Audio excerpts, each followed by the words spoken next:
Sir, हमारी समस्या है कि 2017 से हम लोग झारखंड सरकार के विभिन्न जिलों में कंप्यूटर शिक्षक के रूप में कार्यरत हैं, जो आईसीटी योजना के अंतर्गत चल रही है। सर, ये योजना 5 साल की थी और हम लोग का ये टेन्योर था 5 साल का, वो पूरा हो चुका है। 31 मार्च 2022 को समाप्त कर गया और कंपनी हम लोग को 1 महीने एक्सटेंशन देकर हैंडओवर करवा रही है। तो हम लोग सर इसके बाद सर जाएंगे कहाँ? 5 साल स्कूलों में हम लोग सेवा दिए हैं और कोविड-19 में जो मुसीबत हुई थी उसमें हम लोग डिजिटल शिक्षा, ऑनलाइन माध्यम, ज़ूम ऐप के माध्यम से सारे बच्चों को पढ़ाया, शिक्षकों को भी बताया है। तो यही सब समस्या है सर, हम लोग इसके बाद जाएंगे तो जाएंगे कहाँ? इसलिए हम लोग यहाँ पे जितने भी झारखंड के अन्य जिलों से जितने भी कंप्यूटर शिक्षक हैं, 2 दिवसीय धरना पे बैठे हुए हैं ताकि हमारी जो मांग है सरकार है जो सुने और हमारा जो सेवा है वो अस्थायी करे। और समस्या ये है कि झारखंड में बहुत सारे विभिन्न कंपनियां काम कर रही है। एक ही व्यवस्था के लिए विभिन्न कंपनियां क्यों 5 साल के लिए रखती है और हम लोग का सेवा समाप्त करती है, फिर टेंडर दूसरे कंपनी को देती है। और फिर अभी देखिए झारखंड में क्या है, हम लोग का स्कूल नेट चतरा डिस्ट्रिक्ट में समाप्त हो गया है और उसके बाद क्या 94 स्कूल को दिए है एक्स्ट्रा मार्क को। तो सर जब तक हम लोग का कंटिन्यू नहीं करती है, अस्थायी नहीं करती है, हम लोग को हटा के फिर दूसरे को दे देती है, दूसरे को फिर तीसरे को दे देती है, फिर ऐसी व्यवस्था क्यों करती है? और भी बहुत सारे वोकेशनल कोर्स चलते हैं, उनके क्या है कि सेलेक्टेड बच्चों को पढ़ाना होता है, 30-30 बच्चों को सेलेक्ट करके पढ़ाना होता है। उनका सैलरी कुछ होता है सर, हम लोग का सैलरी 7,000 8,000 देती है, किसी किसी कंपनी 20,000 देती है। तो ये सर बिचौलिएवाद और बाजारूपन ये सरकार क्यों कर रही है? सरकार तो बात करती है सर कि मॉडल स्कूल बनाएंगे और डिजिटल शिक्षा देंगे, सारा ये सब चीज़ करते हैं। तो सर ये हम लोग के साथ छलावा हो रहा है। बस यही कहना चाहते हैं सर, सरकार हमको अस्थायी करे, सेवा नियमित करे और ये जो कंपनी मुक्त चाहते हैं हम लोग, कंपनी सरकार भी शोषण करती है, अपना जिम्मेवारी से भागती है और हम लोग से 5 साल यूज एंड थ्रो की नीति अपनाती है कि हम लोग से यूज करती है, फिर 5 साल के बाद भगा देती है सर।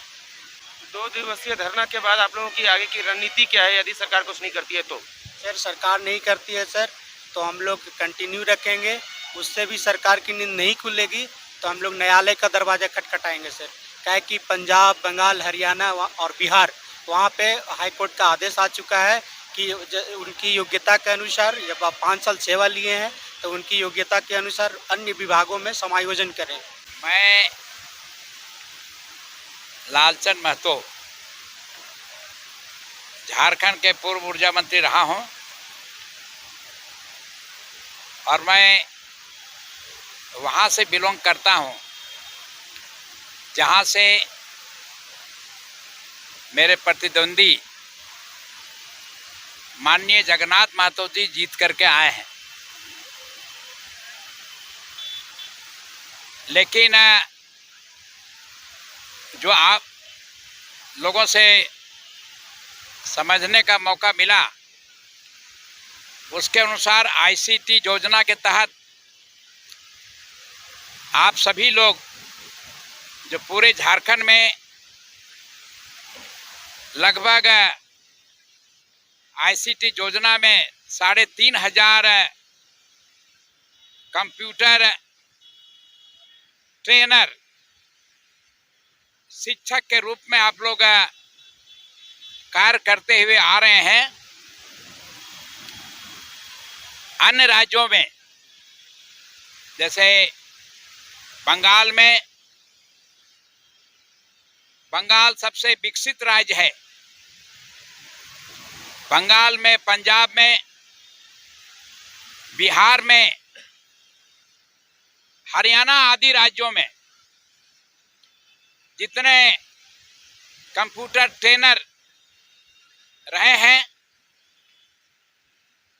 जिनका मुख्य उद्देश्य रहा है ट्रेनिंग का, शिक्षक का, जो छात्र स्कूल में जाते हैं उनको ट्रेनिंग देना, उनको कंप्यूटर का शिक्षा देना, यही मुख्य उद्देश्य रहा है।